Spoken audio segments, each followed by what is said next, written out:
after his death. Ejjeefamuu namichi gurraachi lame Ameerikaa hayiddi dhaloota Afrikaa George Floyd taanse uummati biyya lafa gamtaan akka galaanaa dhangala'ee ba'uun biyya Doonaald Tiraamp fanaannoo torbaan lamaatiif wareersanii siida gootota faranjiilla cufatti taanii barbadeessuu jiru. Siida Chaarles Liinta Paarkii Birmingham Alaabaamaatti argamti. Siida Jeneraal Roobeert Lee Virgiiniyaa irraaf daldala guddaa sochii garba Edwaard Kolistoo Ingilaand farra uummati siida caccabsu. Olaantummaa faranjiitiif gosummaa sanyii jabeessanii mormuun mirga ilmaan namaatiif hadheeffatanii loluu jiru. Ingiliiz hibba biyyattii dir Biristool irra ajjeefamuu namichi gurraachi Afrikaa kan mormuun hiriir kan ba'an mormitooti Biritaaniyaa kuneen. Siida namichi jaarraa 17 keessa ilmaan nama bitee gurguruun kiisiif moona guutaate. Edwaard Kolistoo naad lubbuudhaanii funnaanii lafa waraansiisuun irra geeraraa oolan. 300 years after his death, Edward Colston's fall from grace.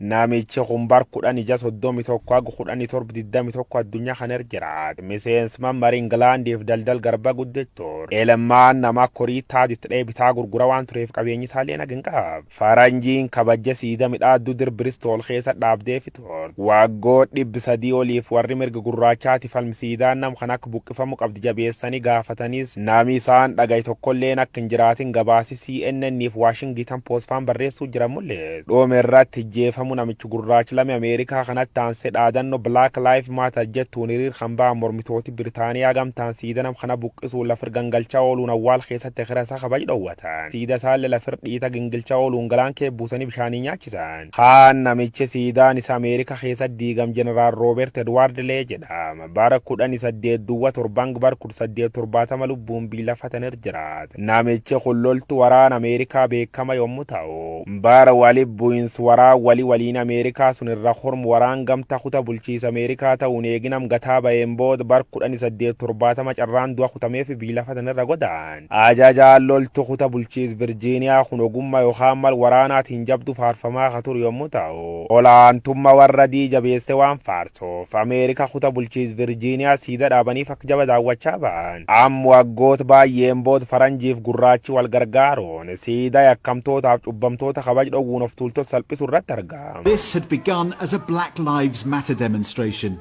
but it ended in the historic docks where Colston's ships once sailed.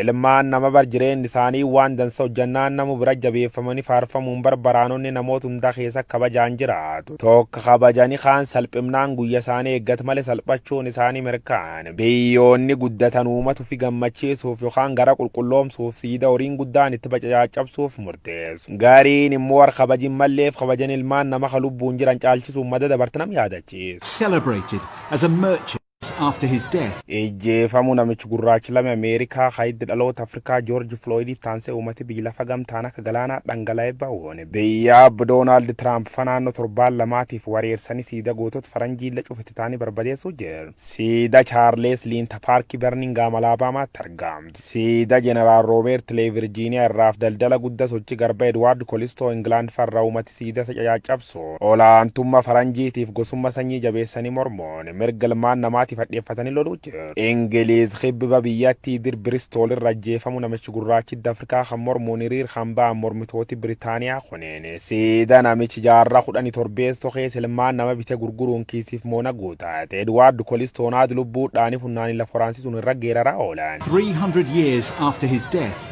Edward Colston's fall from grace.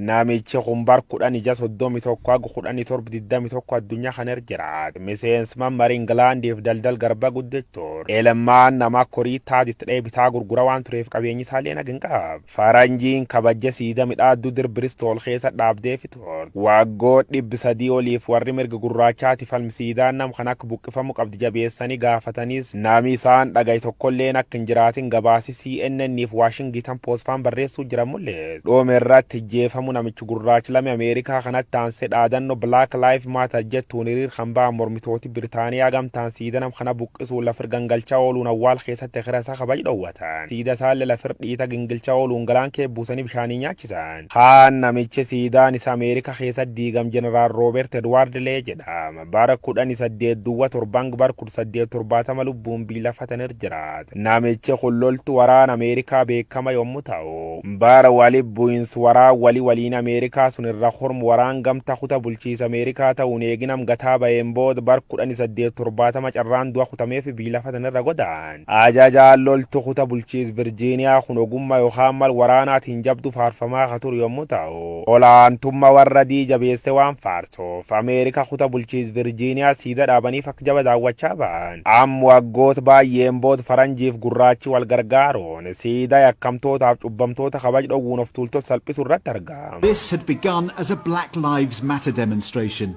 but it ended in the historic docks where Colston's ships once sailed.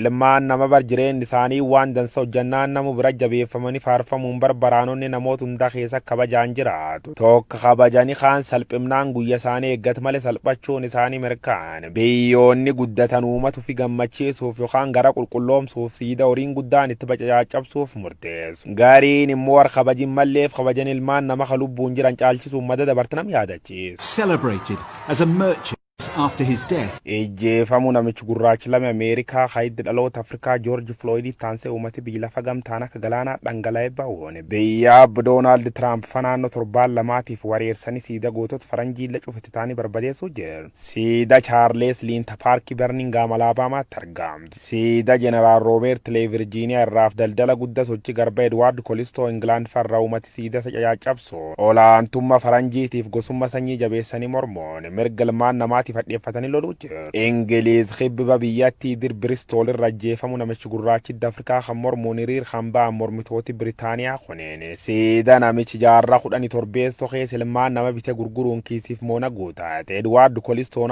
lubbuudhaan funnaanii lafa Faransisuun irra geeraraa oolan. 300 years after his death, Edward Colston's fall from grace.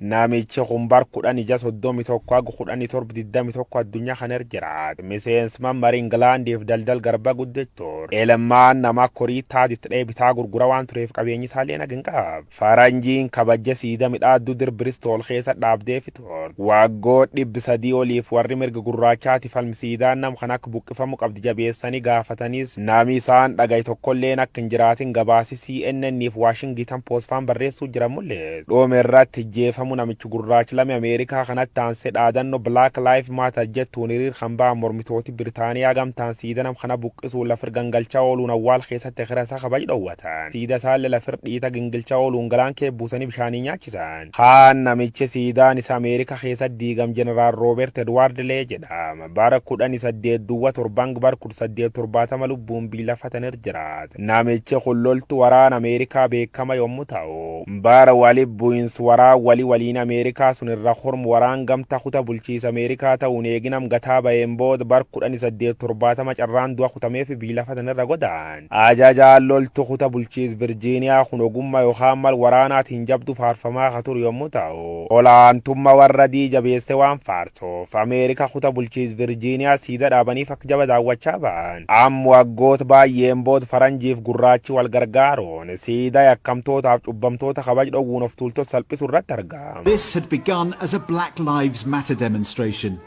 but it ended in the historic docks where Colston's ships once sailed.